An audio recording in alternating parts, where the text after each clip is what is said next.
Assalamualaikum warahmatullahi wabarakatuh. Alhamdulillah wassalatu wassalamu ala Rasulillah. Segala puji dan puja kehadirat Allah Subhanahu wa taala. Juga salawat dan taslim kepada Nabi besar Muhammad sallallahu alaihi wasallam. Termasuk bahasan dalam bab jual beli. Dan ini mungkin penutupan dalam jual beli ini adalah masalah riba.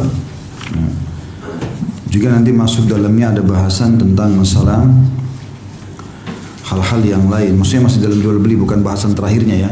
Tapi dalam bahasan poin A-nya ini tentang masalah atau materi, setelah materi keempat ada materi kelima.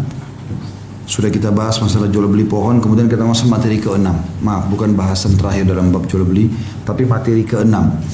Masalah riba dan prakteknya. Riba, saudaraku seiman, adalah sesuatu yang diharamkan dalam Islam. Dan kita akan jelaskan nanti dua jenis riba. Riba itu secara pengertian adalah penambahan sejumlah harta yang bersifat khusus. Maksudnya adalah bukan transaksi akad jual beli secara khusus, ya. Tetapi dia sifatnya, dia adalah sifatnya harta yang bersifat khusus, artinya bertambah ya tanpa ada sebab-sebab yang berhubungan dengan masalah hal-hal yang dibolehkan secara agama. Dan riba terbagi dua, namanya riba fadl dan riba nasi'ah. Kita rincikan dulu kedua jenis riba ini, baru kita masuk ke dalil-dalil yang ada tentang pengharamannya. Yang pertama riba fadl, yaitu menjual suatu jenis barang yang di dalamnya dimungkinkan terjadi riba dengan barang sejenis dengan jumlah lebih banyak. Misal contoh, menjual 1 kuintal gandum dengan 1/4 kuintal gandum, atau 1 sak kurma dengan 1,5 sak kurma, atau 1 ons perak dengan 1 ons perak dan 1 dirham. Jadi riba fadl itu menjual jenis yang sama tapi yang satu dilebihkan. Sekilo anggur dengan sekilo setengah anggur, gitu. Ya, sekilo durian dengan sekilo setengah durian, jenisnya sama, gitu kan? Tapi dilebihkan, ini nggak boleh, harus sama saja, gitu. Sementara riba nasi'ah atau dalam kurung kredit terbagi dua bagian. Ada riba jahiliyah, yaitu riba yang keharamannya telah ditegaskan oleh Allah Subhanahu wa taala dalam firman-Nya dalam surah Al-Imran dalam surah Al-Imran ayat 130. A'udzu billahi minasyaitonir rajim. Ya ayyuhalladzina amanu la ta'kulu riba adha'afan mudha'afa. Hai orang beriman, janganlah kalian memakan riba dengan berlipat ganda. Hakikat riba nasi'ah bahwa seseorang memiliki hutang kepada orang lain hingga batas waktu tertentu, lalu ketika jatuh tempo orang itu berkata kepadanya, apa kau akan membayarnya atau aku akan menambahi hutangmu? Jika ia tidak mampu membayarnya, niscaya hutangnya ditambah dan ditangguhkan hingga batas waktu yang lainnya, sehingga hutangnya akan bertambah dan berlipat ganda seiring dengan penambahan batas waktu pembayarannya. Juga masuk dalam riba jahiliyah bahwa seseorang menghutangkan 10 dinar kepada orang lain hingga batas waktu tertentu, baik sebentar ataupun lama, dengan syarat ia harus mengembalikannya 15 dinar. Itu riba nasi'ah. Dan riba nasi'ah yang paling kental adalah dikenal dengan riba jahiliyah. Masa jahiliyah dulu maksudnya. Ada dua contoh di sini. Yang pertama, seseorang menghutangkan uang, misalnya 1 juta rupiah, sampai batas waktu 1 bulan. Kalau 1 bulan dia tidak kembalikan, maka dia menawarkan untuk bisa tambah waktu, tapi dengan syarat utangnya berubah jumlah. 1 juta dari 1,5 juta. Awalnya 1 juta saja. Kalau dia bayar on time, nggak apa-apa, tetap 1 juta, nggak ada bunganya. Tapi kalau lewat dari 1 bulan, berarti dia kena bunga. Ini mirip seperti banyak kartu kredit ya. Jadi kalau pas on time nggak apa-apa, tapi kalau telat kena bunga. Benar nggak itu? Nah itu masuk dalam riba jahiliyah. Jadi kalau teman-teman bayar kartu kredit, jangan bilang, ya kan saya tepat bayar on time. Permasalahannya adalah kalau antum tidak on time, kena bunga nggak? Itu permasalahannya. Riba nasi'ahnya di situ. Karena tetap ada konsekuensi bunga. Jadi bukan masalah antum bayar on time-nya, masalahnya kalau tidak kena hukuman nggak? Kena hukuman. Maka itu dia. Itu yang kena nasi'ah jahiliyah yang pertama. Jahiliyah contoh yang kedua adalah seperti yang sudah umum kita tahu, yang disilakan dengan beranakkan uang. Pinjam 1 juta, 1 bulan kah, 1 minggu kah, 1 hari kah, pokoknya jadi 1,5 juta. Ini yang sudah umum banyak terjadi ya. Tapi tadi yang contoh pertama itu banyak orang tidak sadari. Karena dianggap dia, baik kalau saya pinjam, kau boleh pinjam 10 juta, kalau kembalikan 1 bulan tidak ada bunganya. Tapi kalau lewat 1 bulan baru kena bunga. Dia pikir kalau dia kejar sebelum 1 bulan berarti dia nggak apa-apa karena nggak kena bunga. Padahal dia sudah pakai uang itu sebenarnya orangnya pakai sistem riba nasiah. Karena kalau orang kita sekarang lolos tidak sempat kena bunga 1 bulan, tapi orang lain yang pinjam juga yang sama bisa kena bunga. Berarti uang itu sudah tercampur dengan masalah unsur riba dengan sistemnya. Jelas ya? Jelas nggak ini? Allahu a'lam. Senyap karena ketahuan atau bagaimana? Hah? Baik. Riba nasiah adalah jual beli sesuatu yang di dalamnya memungkinkan terjadi riba. Tadi nebak-nebak. Kalau sebulan saya bayar on time nggak kena kok. Tapi kalau tidak terlalu telat kena. Misalnya juga menjual emas, perak, beras, gandum atau kurma dengan barang lain yang di dalamnya mengandung riba nasiah. Misalnya, seseorang menjual 1 kuintal kurma dibayar dengan 1 kuintal gandum hingga batas waktu tertentu, atau seseorang menjual 10 dinar uang emas dibayar dengan 120 dinar uang perak hingga batas waktu tertentu. Ini juga masuk dalam istilah riba nasiah. Karena sudah berbeda jenis. Kan masalah riba itu kalau emas harus dengan emas, ya, perak dengan perak, cash. Ya. Yang kedua tentang hukum riba. Ini tentang masalah pembagian dulu riba ya tadi. Sekarang masuk kepada hukum riba. Jadi saya ulangi kembali ya, riba fadl, riba yang sejenis ya. Kurma 1 kilo ditukar dengan 1,5 kilo sama. Maka nggak boleh lebih, ya 1 kilo 1 kilo. Apapun alasannya, gitu kan. Kemudian riba nasiah sudah kita jelaskan tadi, bisa masuk ke masalah uang yang dipinjamkan 1 bulan. Ya, kalau 1 bulan dia bayar on time batas waktu tertentu maka tidak kena bunga, tapi kalau telat kena bunga. Atau memang dasarnya dari awal kesepakatannya pokoknya pinjam berapapun harus dikembalikan lebih. 1 juta jadi 1,5 juta misalnya. Hukum riba ini semua hukumnya haram. Dalil-dalilnya sangat tegas. Sekarang kita fokus ke dalil. Ada nanti sebuah hadis teman-teman, saya ingin antum renungi baik-baik. Tulis baik-baik, tempelkan di profil ya, dengan niat untuk mengingatkan kita sama orang lain. Jangan riak. Ingat selalu, tempel. Kalau bisa print, tempel di meja kerja. Tempel teman-teman, perhatikan, ini bahaya sekali. Bahaya sekali. Saya bacakan dulu ayat, itu hadis nanti yang saya bilang ya. Pertama firman Allah SWT dalam surah Al-Baqarah ayat 275. Kata Syekh Abu Bakar rahimahullah, riba diharamkan berdasarkan firman Allah Subhanahu wa taala, a'udzubillahi minasyaitonir rajim, wa ahallallahu al-bai'a wa harrama riba. Padahal Allah telah menghalalkan jual beli dan mengharamkan riba. Jual beli silakan, transaksi jual beli. Riba tidak boleh. Ini saya pernah kasih contoh kalau soal ini ya. Jadi kalau misalnya seseorang mau beli mobil, dia nggak ada duit, maka dia boleh datang. Saya boleh datang kepada teman saya mengatakan, saya mau beli mobil harganya 200 juta. Bisa kamu beliin nggak? Oh bisa, saya beliin. Tapi saya jual sama kamu ya Khalid ya, 220 juta. Jadi awal akadnya apa? Terakhir jual beli. Dia beliin saya beli dari dia. Saya udah tahu modalnya berapa, dia sudah ambil keuntungan. Tapi ini akad jual beli. Dia bukan mengutangkan saya, tapi dia beli. Saya pun beli dari dia. Selesai, dia putus akad beli sama tempat sana, dia juga putus akad jual beli sama saya. Kemudian tidak apa-apa jatuh tempo 35 bulan, tidak apa-apa. Tapi jangan dia hitung utang. Dia menghutangkan saya 200 juta, bukan mobil, sehingga hutang. Ini yang dimaksud perbedaan ayat di sini. Allah menghalalkan jual beli, Allah mengharamkan riba. Karena riba umumnya itu adalah utang. Kayak tadi riba jahiliyah, riba nasiah itu. Utang yang bertambah tanpa sebab, ya. Hanya ingin untuk dijadikan sebagai pendapatan. Juga dalam firman Allah SWT Al-Imran ayat 130, A'udzubillahi minasyaitonir rajim, ya ayyuhalladzina amanu la ta'kulur riba adha'afan mudha'afa. Hai orang-orang beriman, jangan kalian memakan riba dengan berlipat ganda. Ini yang jadi masalah teman-teman, kalau antum baca ayat ini kalau tidak faham, maka mungkin tidak bisa ya ditarik dalam kehidupan sehari-hari. Tapi kita kalau pertemukan ini memang ditanya begitu. Kalau kita terlibat dalam praktisi riba itu baru orang tahu ayat ini. Subhanallah, mulia sekali. Kapan kita buka pintu riba, maka pintu riba yang lain terbuka terus. Sekarang antum kredit, dia lihat 3 bulan saja kita sukses membayar atau 6 bulan dibukain lagi. Hah? Jadi terbuka lagi pintu riba yang lain.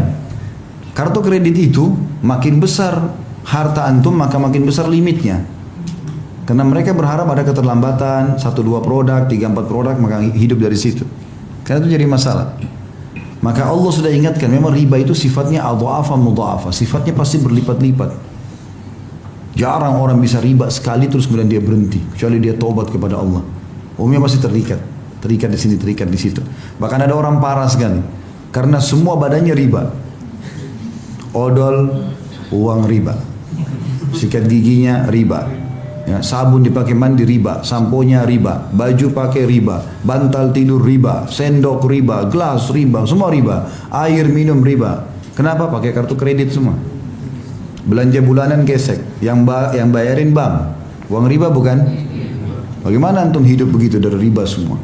Susu anak riba, celana dalam riba, haram semua. Gimana caranya nggak sadar ini?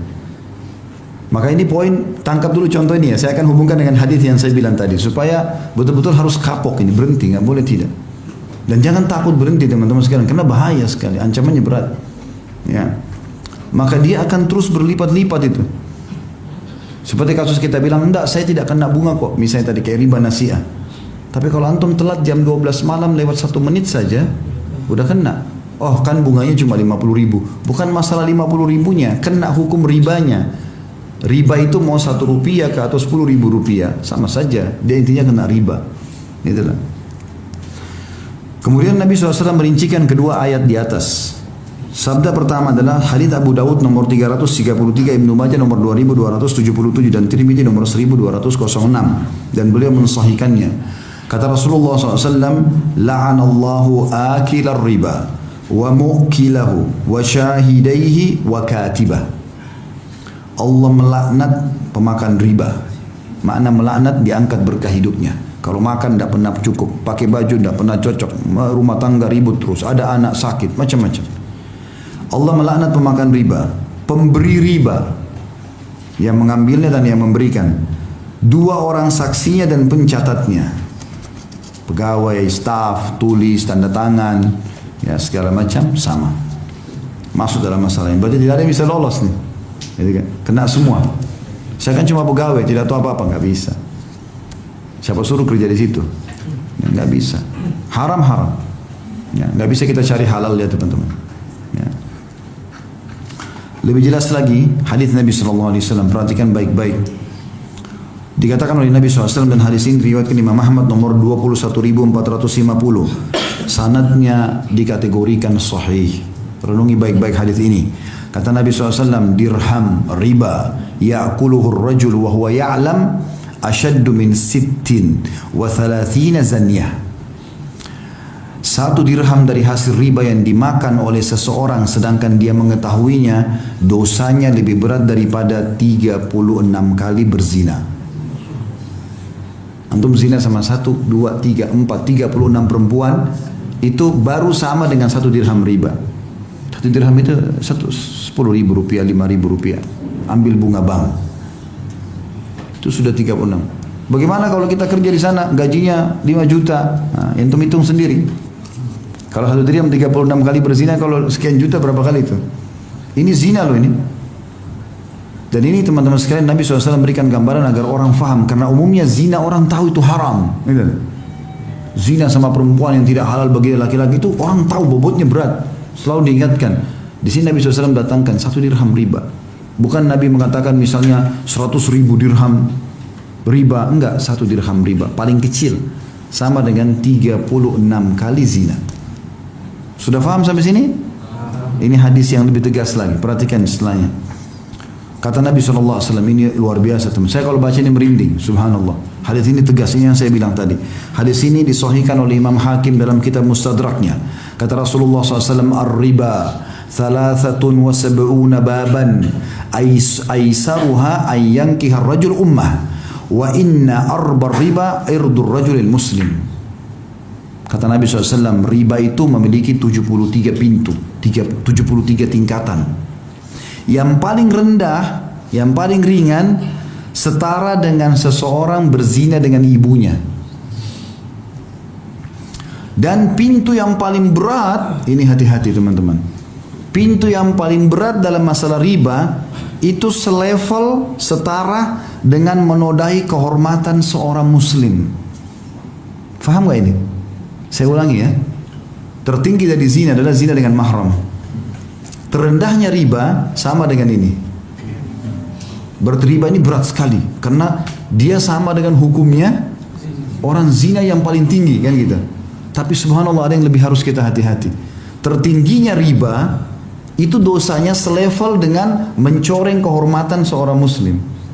Antum gosip, ngambil hartanya muslim, ya, apalah sakiti hatinya, itu sama dengan riba level ke-73.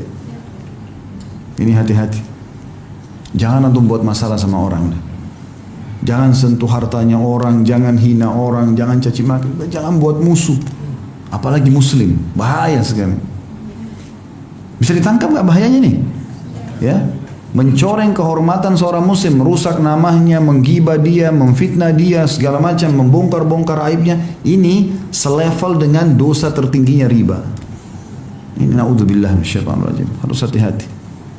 Terus Ustaz, saya mau makan dari mana? Enggak usah pikir masalah itu. Burung aja, semut aja di lubangnya, serangga-serangga makan semua. Kok antum mau takut makanin? Dari mana takut? Nah, itu waswas syaitan. Karena syaitan kalau kita sudah masuk dalam satu dosa, dia nggak mau kita keluar. Antum sadari bahwasanya Allah membuatkan kita program harian kan? Ada salat 5 waktu, ada salat qabliyah, ada salat ba'diyah, ada duha, ada salat malam, ada salat taubat, ada salat wudu, ada zikir pagi petang, ada baca Al-Quran, ada majlis ilmu, ada jenguk orang sakit, ada bakti orang tua. Banyak sekali programnya kan? Nah, syaitan untuk mengalahkan itu dia juga buatin antum program. Makanya jangan diiyakan. Dia tawarkan jangan diiyakan. Jam 8 sampai setengah 9 ada berita gosip bagus nih. Nonton. Program syaitan. Kita dengar 10 orang gibah. Hati-hati tadi. Ya. Cerita gibah orang, ya, itu levelnya sama dengan level tertinggi riba. Antum bisa minta maaf kah itu? Kan dia artis buruk Ustaz. Dianya buruk, antum juga jadi buruk. Karena bicarain dia. Harusnya hati-hati. Ini berat sekali ya. Makanya harus hati-hati. Jangan sampai punya musuh teman-teman sekalian. Jangan ambil haknya orang lain. Ini mulut kita seperti ini saja. 2 sendok nasi cukup. Tidak bisa 3 sendok. Tidak bisa ngomong. Ditelan, keselak. Ya. Untuk apa antum curi? Untuk apa? Ambil amunya orang untuk apa itu? Manfaatnya apa? Dia nggak sadar makin banyak antum masukkan uang haram, makin masalah badan antum ini. Seperti dia masukkan racun. Membersihkannya tidak susah. Ya, kalau 1 gelas susu sehat, ditaruh 1 tetes racun saja sudah merusak susu itu. Dan untuk mengobati 1 tetes racun itu harus sekian, mungkin 10, 20, 30, 100 gelas susu yang lainnya baru bisa sembuh. Jangan buat masalah, hati-hati. Kita cuma bertahan hanya sampai ajal saja. Ajal kita nggak tahu kapan. Dan di antum usahakan ke sana, amal antum perlu dengan amal saleh. Ustaz, saya digosipin orang, saya difitnah. Biarin aja. Kalau antum nggak apa-apa, yang penting antum benar. Bagaimana cara menghadapinya? Sabar. Apa itu sabar? Ya kita kalau ditanya jawab. Kalau enggak ya sudah, kita santai aja. Pasti kembali kepada pelakunya. Pasti. Antum kembali ke surah Fatir, surah nomor 35 ayat 43. Coba buka kalau punya program Al-Quran. Ya. Fatir ayat surah nomor 35 ayat 43. Di situ di antara potongan ayatnya Allah mengatakan wala yahikum makrusai illa bi ahli. Tidak pelaku tipu daya itu pasti akan kembali kepada pelakunya. Tidak bisa. Orang mau gosip, orang mau fitnah, tidak usah pedulikan. Sudah, antum jalan biasa saja. Seperti antum tidak dengar. Kalau antum ada orang perlu antum luruskan di tempat kerja antum luruskan secukupnya. Sudah, selebihnya itu sudah. Orang lain mau bilang terserah. Ya. Karena ini bahaya sekali ya. Saya ulangi lagi hadisnya. Riba itu mempunyai 73 pintu dosa, di mana pintu yang paling ringan setara dengan dosa seseorang menikahi ibu kandungnya, dan pintu yang paling beratnya 73-nya setara dengan dosa menodai kehormatan seorang muslim. Ini mirip dengan hadis yang lainnya. Kata Nabi SAW, kullu muslim ala muslimin haram damuhu wa damuhu wa maluhu wa irdu. Setiap muslim atas muslim lain hukumnya haram, kenal atau tidak kenal, hartanya, darahnya, dan kehormatannya. Jadi nggak boleh dicoreng. Ya. Hadis selanjutnya adalah sabda Nabi SAW. Hadis ini diriwayatkan oleh Bukhari nomor 2767 dan Imam Muslim nomor 89. Kata Nabi SAW, "Ijtanibus sab'al mubiqat." Jauhilah olehmu 7 perkara yang membinasakan. Mubiqat itu mematikan, membinasakan, menghancurkan. Artinya kalau kau terjerumus di situ, hidupmu bisa hancur. Ya, di sini digunakan kalimat mubiqat, binasa. Kita juga bahasa Indonesia binasa itu berarti sudah habis total. Ya. Kalau orang cuma rugi biasa, tapi kalau sudah rugi, dirampok, badannya lumpuh, segala macam, binasa dah. Ya. Kata Nabi, jauhi 7 perkara yang membinasakan, hidup kalian hancur semua. Maka para sahabat ketakutan lalu mengatakan, apa itu ya Rasulullah? 7 itu apa? Kata Nabi SAW, yang pertama asyirku billah, syirik kepada Allah. Mengkultus benda lain, memiliki kesetaraan dengan Allah. Pohon keramat, gunung keramat, sungai keramat, apalah, gantung-gantung jimat, pergi dukun, jadi penyihir. Ini nggak boleh. Kata Nabi SAW, siapa yang mendatangi dukun, peramal, penyamun, penyihir, bertanya, belum percaya, tidak diterima sholatnya 40 hari. Ke belakang, bukan 40 hari yang belum dikerjakan. Siapa yang datang kepada dukun, peramal, penyamun, penyihir, bertanya dan percaya, dia telah kufur kepada apa yang diturunkan kepada Muhammad SAW. Film-film, sinetron, contohkan dukun-dukun, lelucon, mbah ini, mbah itu, lucu-lucu, supaya orang masyarakat mau ke sana. Nggak boleh, haram, nggak boleh sama sekali. Hati-hati, syirik membinasakan. Sekali ke sana, antum kalau jadi pasiennya dukun itu, antum yang pertama disihir sama dia. Tidak sadar itu, supaya jadi pasien tetapnya. Makanya diambil fotonya, diambil apa, ya jejak kaki kita bisa jadi alat sihirnya dia. Kita duduk situ, kita salaman sama dia, minum air ini, minum ini, lewatin tanah itu, apalah segala macam, bawa ini pasang di rumahmu. Ini bahaya semua. Kalau ada yang pernah di sini teman-teman, insya Allah tidak ada. Tapi kalau ada yang pernah terima begini dari dukun-dukun, keluarin semua. Kalau cairan, air ini di air, buang. Kertas-kertas bakar semua, nggak perlu. Nggak usah pakai kertas-kertas. Gitu kan. Dan tidak perlu ilmu kebal. Nabi SAW waktu kutus pasukan di Badr, di Uhud, di Tabuk semua. Motivasi Nabi bukan ini pakai kertas ini di badanmu ya. Nabi bisa bacain salawat, Nabi bisa tiupin supaya kebal. Enggak, bukan begitu. Maju, kejar surga, mati syahid, disuruh mati. Bukan disuruh kebal. Ngapain antum mau kebal? Orang jihad cari mati. Pertama itu, kedua baru menang. Begitu memang dalam Islam. Dan subhanallah sunnatullah yang Allah matikan juga mati syahid itu adalah orang yang paling ikhlas. Kata ulama, mati syahid itu seperti Allah pilih, siapa yang paling ikhlas itu yang mati. Selalu kalau jihad dari perang Badr, perang Uhud, pasti yang mati lebih sedikit daripada yang hidup. Kalau perang sekarang mesti jarak jauh teman-teman. Bisa kena, bisa enggak. Zaman dulu ini pedang sama pedang nih. Bagaimana caranya orang tidak mati tuh?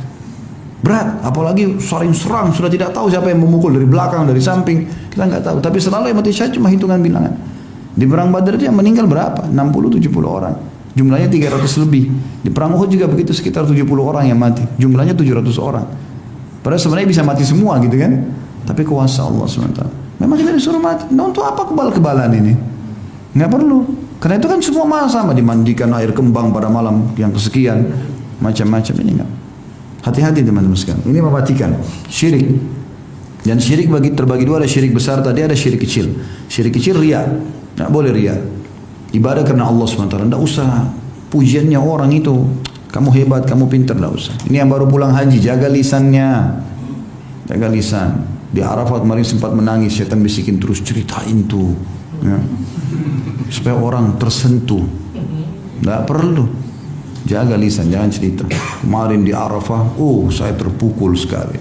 Habis duit, habis waktu, habis energi. Hilang. Gara-gara temannya dia tunggu puji. Oh iya ya. Itu apa? Tidak ada gunanya. Makanya Nabi SAW mengatakan, akhwafu ma akhafu alaikum syirkul khafi. Yang paling aku takutkan dari kalian syirik tersembunyi. Kata para sahabat, wa ma syirkul khafi ya Rasulullah. Apa itu syirik tersembunyi? Kami juga takut ya Rasulullah. Itu makna hadisnya. Kata Nabi SAW, ar-riya, pamer, ceritain orang, diam. Ada yang lihat, alhamdulillah. Kalau kita ditanya, jawab. Kalau kita tidak ditanya, tidak usah. Bedanya riya dengan tidak riya itu biasanya kalau orang riya ditanya, tidak ditanya dia cerita. Kamu puasa nggak? Puasa nggak? Saya puasa. Nggak ada yang nanya. Nggak ada angin, nggak ada apa. Tapi kalau kita mau ke masjid orang tanya, mau kemana Pak? Nggak mungkin kita diam. Nggak, kalau saya jawab nanti didiriannya. Nggak, salah juga. Karena ditanya ya saya mau ke masjid. Kan gitu.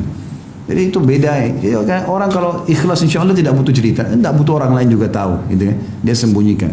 Allah punya cara menyebarluaskan perbuatan kita. Allah punya cara. Tidak usah antum.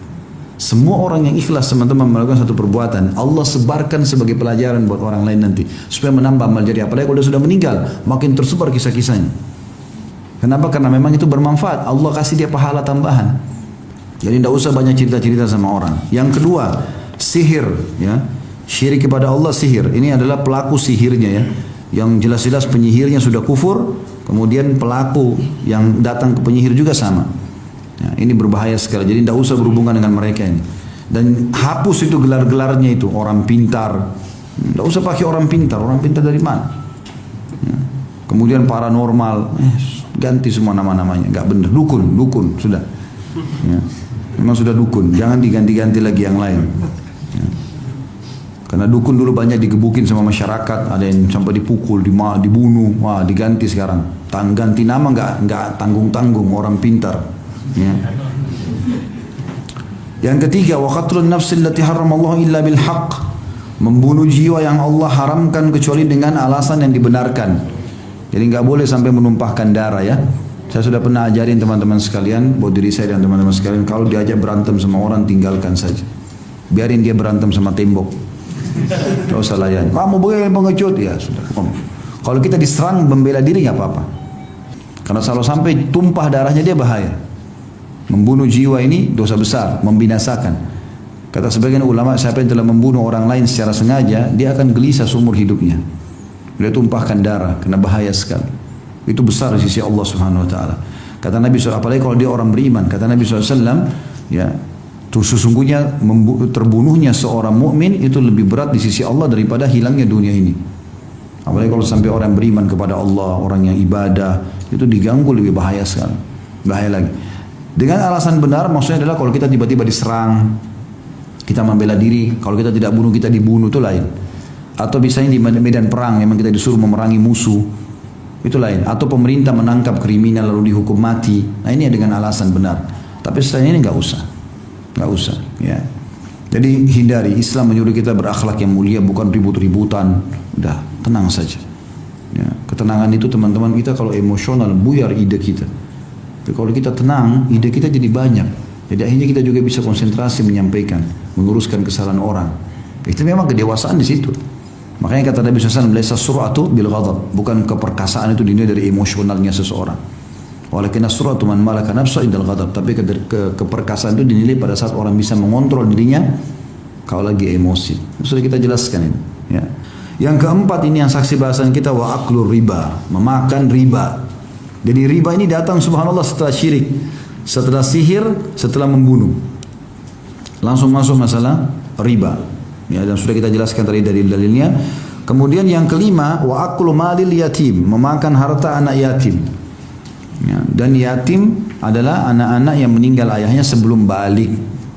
Ya, jadi nggak boleh orang nenek-nenek kakek ngaku yatim. Bantu saya yatim.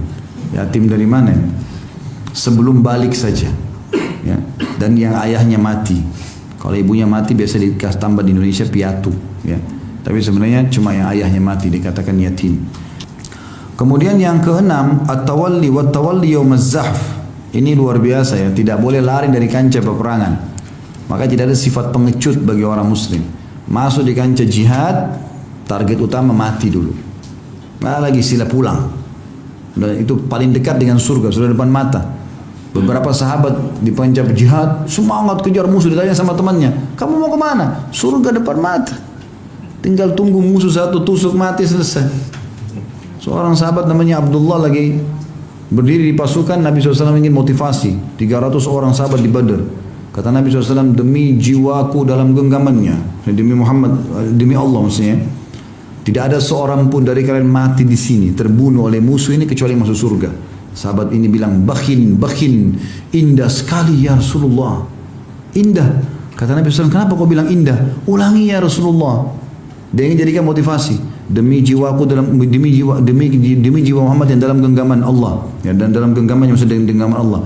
Tidak ada seorang pun dari kalian terbunuh di sini kecuali pasti masuk surga. Dia mengatakan bakhin ya Rasulullah, indah sekali. Kata Nabi SAW, kenapa kau bilang? Ya Rasulullah, saya tinggal maju melawan orang-orang kafir Quraisy ini. Saya ditusuk lalu saya mati masuk surga tanpa hisab. Kata Nabi SAW, iya, bakhin ya Rasulullah. Keberuntungan yang luar biasa itu. Ya, orang banyak nggak faham. Ya, maka syaitan kadang-kadang takuti nanti kalau masuk medan perang, nanti kalau matanya berdarah, nanti kalau kepalanya kebelet apalah segala macam. Tidak benar semua. Syaitan ya, menakut-nakuti itu. Bahkan kata Nabi SAW, kalau kalian ingin berjihad maka syaitan akan bisikan, nanti istrimu akan dinikahi oleh laki-laki lain, nanti begini, nanti begitu. Maka ada orang yang tergoda dengan itu, ada orang yang tidak, dia tidak betul lalu dia pergi berjihad lalu dia mati syahid, maka beruntunglah dia. Jadi kalau sudah berhadapan sama musuh teman-teman, selesai. Antum sekarang bayangkan surga depan mata. Enggak usah pikir kembali udah. Bagaimana masuk melawan musuh untuk mati syahid. Memang begitu. Kalau tidak kita menang. Jadi enggak boleh. Kalau lari dari kancah peperangan sudah berhadapan, dosa besar, membinasakan. Enggak boleh. Ya, maka ini harus hati-hati teman-teman sekalian ya. Yang terakhir wa kadhful muhsanatil mu'minatil ghafilat. Menuduh berzina para wanita yang suci, beriman dan lengah. Ini tentu yang dimaksudkan adalah Aisyah radhiyallahu anha ya, kisah beliau. Tapi ini umumnya kalau perempuan dasarnya terbuka-buka, telanjang, bajunya terbuka segala macam, maka itu umum. Orang dia bisa berzina setiap saat. Karena memang dasarnya dia keluar untuk digoda. Tergoda akhirnya baik itu secara paksa ataupun digoda, ya dirayu tetap sama, nanti ujungnya berzina. Tapi kalau wanita bercadar, berhijab, besar, pasti dia malu dengan pakaiannya. Sebagaimana kita juga kalau pakai kopi ya malu orang berzina, orang buat macam-macam. Pakaian bisa menahan dia untuk itu. Allah mengatakan walibasut taqwa dzalika khair. Pakaian bertakwa itu lebih baik. Maksudnya di antara yang lebih baik adalah bisa mengontrol kita supaya lebih suci, lebih baik dan lebih menahan diri dari maksiat, gitu kan? Sehingga kita tidak buat dosa. Maka ini teman-teman, perempuan yang baik-baik kalau dituduh, maka ini berbahaya buat dia kan? Kesian orang sudah berjilbab, nanti orangnya coreng kehormatan dia, orang coreng hijab yang sedang dia pakai, dihina agama dan seterusnya, menjadi masalah ini. Ya. Maka ini termasuk induk dosa besar, jadi tidak boleh sama sekali seseorang untuk melakukan hal tersebut. Baik, itulah hukum atau dalil-dalil tentang pengharaman riba. Sekarang kita masuk ke hikmah diharamkannya riba. Poin nomor 3. Di antara hikmah diharamkannya riba adalah sebagai tambahan atas hikmah-hikmah yang bersifat umum yang terkandung dalam tuntunan syariat, yaitu menguji keimanan seseorang di dalam mentaati Allah, baik dalam melaksanakan perintahnya maupun dalam meninggalkan larangannya. Di antara hikmah tersebut adalah yang pertama, menjaga harta seorang muslim agar tidak dimakan dengan cara batil. Karena riba, misalnya tadi kayak riba nasi'ah, riba jahiliyah, dipinjamkan uang 1 juta harus dikembalikan 1,5 juta. Akhirnya orang diambil uangnya 500.000 itu batil. Ya. Yang kedua, mengarahkan seorang muslim agar menginvestasikan hartanya di dalam sejumlah usaha yang bersih, yang jauh dari kecurangan dan penipuan, serta terhindar dari segala tindakan yang menimbulkan kesengsaraan dan kebencian di antara kaum muslimin. Hal tersebut dilakukan dengan menginvestasikannya dalam bidang pertanian, industri dan perdagangan yang sehat dan bersih. Sektor real maksudnya. Termasuk dalam masalah ini hati-hati jangan bisnis dengan hal-hal yang samar-samar ya. Ya, saya pernah didatangi itu ada orang, entah dia tahu dari mana, kemudian ketemu saya, mau tawarkan investasi emas. Emas apa ini? Rupanya dia tawarkan emas kalau kita masuk $10.000, maka kita dikasih semacam pin untuk masuk ke webnya mereka. Setelah itu nanti kita bisa ikuti perkembangan naik turunnya emas dunia. Naik kita bisa jual, dapat untungnya gitu. Kita harus ikutin terus, sibuk dengan itu, gitu kan. Tapi fisik emasnya nggak ada, cuma sekedar gitu-gitu saja, ikutin angka-angka itu. Maka saya mau tanya, Mas, ini orang yang masuk berhasil atau tidak? Ya terus terang Pak ya 50%. Ada yang berhasil, ada yang tidak. Nah, ini haram, nggak ada bendahnya, ya nggak boleh. Nanti kita jelaskan ya jenis-jenis transaksi, atau kita sudah jelaskan transaksi yang dilarang ya. Sudah semua ya. Di antaranya kan yang tidak dimiliki di tangan ya. Kemudian yang ketiga, menyumbat seluruh jalan yang membawa seorang muslim kepada tindakan memusuhi dan menyusahkan saudaranya sama muslim, yang berakibat pada lahirnya celaan serta kebencian dari saudaranya. Ya kan nanti orang kalau kena riba jadi benci akhirnya, terpaksa disita, terpaksa begini, terpaksa begitu. Yang keempat, menjauhkan seorang muslim dari perbuatan yang dapat membawanya kepada kebinasaan. Karena memakan harta riba itu merupakan kedurhakaan dan kezaliman. Sedangkan akibat dari kedurhakaan dan kezaliman itu adalah penderitaan. Allah Subhanahu wa taala berfirman dalam surah Yunus ayat 23. A'udzu billahi minasyaitonir rajim. Ya ayuhan nasu innama bagyukum ala anfusikum. Hai manusia, sesungguhnya bencana kezaliman kalian akan menimpa diri kalian sendiri. Ini mirip dari dengan Fatir ayat 43 ya. Semua tipu daya, semua kezaliman akan kembali kepada pelakunya. Jangan antum merasa diri hebat, percuma. Sehebat apapun antum mengatur makar, Allah mengatakan wa makaru wa makarallahu wallahu khairul makirin. Mereka mengatur tipu daya, aku pun kata Allah mengatur tipu daya, dan Allah sebaik-baik pengatur tipu daya. Putar-putar, makin jauh antum buat penipuan, maka makin berat nanti. Toh kembali juga hukumannya ke antum. Gak bisa. Gak usah sentuh teman-teman, punya orang lain gak usah. Kan kalau kita nggak masuk ke riba, Ustaz nggak bisa punya rumah, nggak apa-apa, nggak punya rumah di dunia, nggak ada ruginya. Kontrak kos dulu nggak apa-apa, mulia. Kumpulin duit, ada uang cash baru bayar, antum mulia. Minta sama Allah Subhanahu Wa Taala. Berapa banyak orang miskin lalu minta Allah kayakan? Banyak sekali, banyak. Mulai saja, nggak usah khawatir itu waswas syaitan. Seakan-akan kita tidak akan, nggak perlu khawatir. Antum rugi kalau dunia, kalau di akhirat antum tidak dapat rumah, gitu loh. Orang mukmin itu teman-teman ketinggalan satu sholat saja itu lebih rugi daripada dia punya rumah itu. Kata Nabi SAW, siapa yang ketinggalan sholat asar seperti dia punya dunia dan seluruh isinya lalu hilang darinya. Itu loh ibaratnya. Nabi bilang 2 rakaat sholat fajar lebih baik daripada dunia dan seluruh isinya. Semuanya ini kalau antum punya semua manusia jadi budak antum, semuanya harta ini punya antum, tetap 2 rakaat sholat fajar lebih baik daripada semua itu. Jadi akhirat memang targetnya, bukan dunia. Kemudian juga sabda Nabi SAW dalam hadis, ittaqul zulma fa inna zulma zulumatun yaumal qiyamah wattaqush syuha fa innama ahlaka man kana qablakum hamalahum ala an safaku dima'ahum wassahallu maharimahum.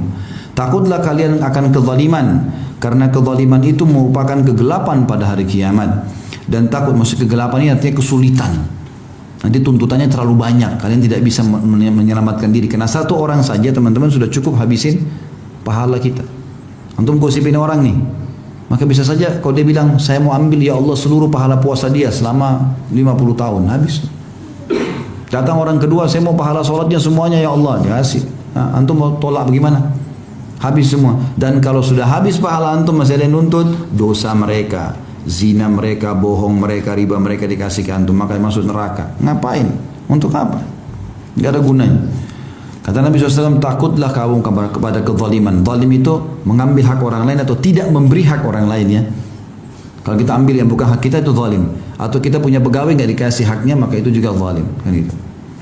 Karena kezaliman itu merupakan kegelapan pada hari kiamat. Dan takutlah kamu akan berbuat kikir, perhitungan tidak mau keluarkan di jalan Allah, karena kikir telah membinasakan umat sebelum kalian, yaitu membawa umat-umat sebelum kalian kepada penumpahan darah dan menghalalkan sesuatu yang telah diharamkan kepada mereka. Hadis ini sahih riwayat Imam Muslim nomor 2578. Bermula daripada pelitnya orang, ya, karena konsep-konsep ini hati-hati teman-teman. Makanya saya bilang, anak-anak kita dilatih mulai sekarang bukan dibelikan celengan, tapi dikasih uang suruh sumbang, ya. Ini rame-rame beliin celengan, taruh, nabung ya nak, salah, jangan suruh nabung. Ya, karena kalau dia nabung berarti lahir sifat pelit. Nah, sampai kakaknya pun pegang celengannya marah berantem. Hah? Benar nggak? Lah iya, pecah celengannya nangis 3 hari 3 malam. Ya, bahaya ini. Kasih uang belanja, nak kalau ada temanmu miskin kasih ya nak. Latih itu. Nanti kalau masuk musola di sekolahmu masukkan di celengan ya. Latih sedekah. Sedekah itu sumber kekayaan. Memang begitu pengaturan Islam. Jangan bakhil, pelit, tidak usah. Makin antum perhitungan maka makin kecil rezekinya. Coba royal di jalan Allah. Yang sudah biasa sedekah 10.000 sekarang mulai 100.000, 100.000 mulai 1 juta, kasih. Tidak usah perhitungan. Itu harta yang paling baik yang antum sedekahkan itu. Kata Nabi SAW, Allah berfirman dalam hadis Bukhari, ya ibn Adam anfik, umfik alaik. Wahai anak Adam berinfak di jalan aku akan berinfak untukmu. Ya. Jadi jelas sekali. Nah ini biasanya orang kena pelit perhitungan, tidak mau ada tamu datang ke rumahnya, tidak mau ini, tidak mau berbagi, akhirnya jadi masalah ini. Ya, jadi masalah. Harus dilatih dari awal. Dan syaitan selalu menguasai teman-teman ya. Subhanallah, saya belajar dari anak-anak saya, mereka masih kecil, maka saya temukan itu. Jadi seperti kalau kita kasih makanan, selalu subhanallah anak-anak saya ini pasti larikan ke tangan kiri. Saya tidak tahu kalau teman-teman sekalian, saya temukan anak-anak selalu gitu. Nak tangan kanan, walaupun masih kecil. masih bayi, masih baru bisa duduk. Ada anak saya kecil, masya Allah, dikasih makanan di tangan kanan, dia pindahkan ke tangan kiri, masuk ke mulutnya, saya pindahin lagi. Hampir kakaknya juga sama, ingatkan tangan kanan, tangan kanan. Syaitan sudah latih begitu gitu loh. Nah sama juga dengan masalah sifat-sifat yang Allah haramkan, kayak kikir, kayak apa. Ada anak saya salah satunya, dia kalau suka makanan itu diambil sambil terus dimakan langsung. Sebelum adiknya ambil, tanya kenapa nak? Nanti diambil sama adik. Jadi ada sifat itu, dia nggak salah, dia nggak paham kan? Kita ingatkan, tak boleh, nak harus berbagi. Kalau berbagi nanti Allah sayang, baru dia berbagi. Syaitan goda dari kecil. Bagaimana supaya bisa terjerumus? Kalau kita nggak jeli, bahaya sekali, gitu kan? Jadi royal teman-teman, yakin, ulurkan tangan kita di jalan Allah, Allah kasih rezeki. Ini resep terbaik untuk kaya. Jadi bukan untuk cari perusahaan terbesar di Sudirman untuk investasi. Cari orang miskin dekat rumah, sedekahin tiap bulan. Kasih berasnya, semampu antum. Abdullah bin Umar bersedekah 1 butir kurma, 1 butir bawang tiap hari. Apa yang beliau mampu beliau sedekah. Tak boleh tunggu kaya baru sedekah. Yang kelima hikmahnya adalah membukakan pintu-pintu kebaikan di hadapan seorang muslim untuk mempersiapkan bekal kelak di akhiratnya dengan meminjami saudaranya sama muslim tanpa mengambil manfaat atau keuntungan, menghutanginya, menangguhkan hutangnya hingga mampu membayarnya, memberinya kemudahan serta menyayanginya dengan tujuan semata-mata mencari keridhaan Allah, sehingga mengakibatkan tersebarnya kasih sayang dan ruh persaudaraan yang tulus di antara kaum muslimin. Jadi subhanallah, orang ya, mengikuti syariat ini makin membuat hatinya tulus, bersih. Antum kalau buka pintu hutang, ya, pintu ada jaminan atau gadai, ini sudah jelas tidak boleh ada keuntungan. Ini memang antum cari pahala di sini. Utangin orang ya sudah. Dia tidak sempat bayar, tangguhkan. Dalam sebuah hadis Bukhari dikatakan akan datang hari kiamat orang, nanti ditimbang dosanya banyak, amalnya tidak cukup untuk mengimbangi dosanya. Maka malaikat bilang, ingat-ingat, mungkin ada yang pernah kau lakukan. Dia bilang tidak ada, kecuali saya pernah, dia bilang, punya pegawai-pegawai di dunia selama saya suruh nagih utang-utang. Kalau saya bilang sama dia, kalau ada orang yang tidak mampu, maafkan saya. Kalau orang mampu baru kamu tagih.